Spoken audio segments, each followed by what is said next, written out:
You invent the sports sedan. Race car drivers swear by it. Car enthusiasts love it. It becomes one of the world's favorite luxury cars. What do you do next? Well, if you're BMW, you keep making it better.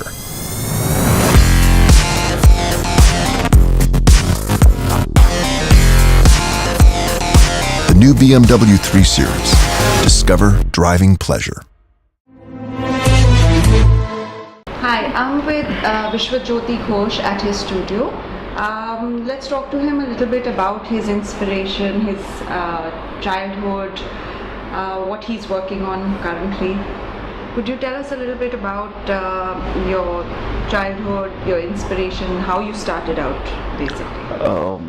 Nothing in particular. The fact that I had some interest in drawing, and my grandfather would make sure that I would draw from time to time, just kept me going to begin with.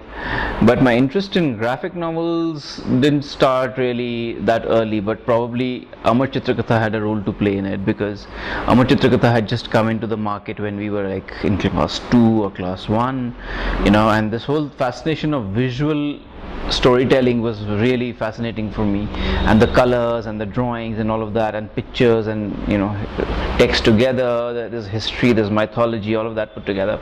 So it was an interesting phase to go through, and it made it more interesting because reading comics in school was banned, because the school would say your reading habits will go down, so we used to read it under the desk. So there's a certain amount of adventure and rebellion attached to it, made it even more romantic to get attached to comics.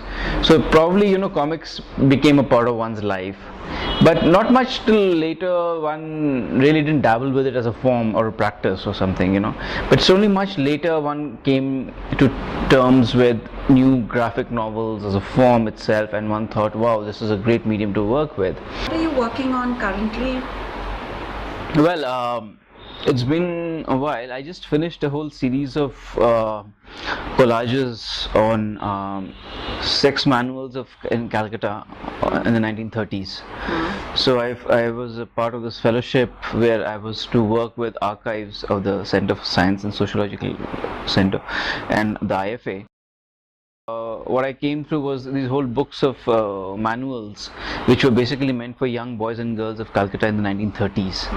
And the author had taken a very pedagogic, didactic stand, presuming the fact that neither the boy nor the girl knows how to do it. So this is the way to do it, and this is the way you should go about it. So there's a certain pseudo-scientific tone to it, there's a certain moral approach to it, there's a certain, it's written in the Vedas kind of a thing, so it's got a mix of everything, and they are outrageously outrageous. And now I'm just about trying to get back to the drawing board for my next graphic novel. And what is that about? There's one love story that I really want to write forever, but I don't know how it'll go. There's a book on the city itself that I want to do, the whole urban living and how it's changing.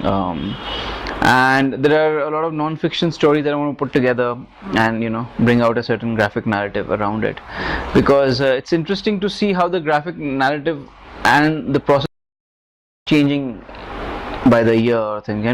Now we're almost in a situation where graphic narratives are becoming a part of the art space. They're being displayed in galleries, and so it's a very interesting movement that is happening. So the art is rubbing into the graphic form, and the graphic form is rubbing into the art. So it's a very interesting space for me to explore the narrative. Or should we just limit it to a book form, or should we extend it to a gallery, or should we make it into a public art?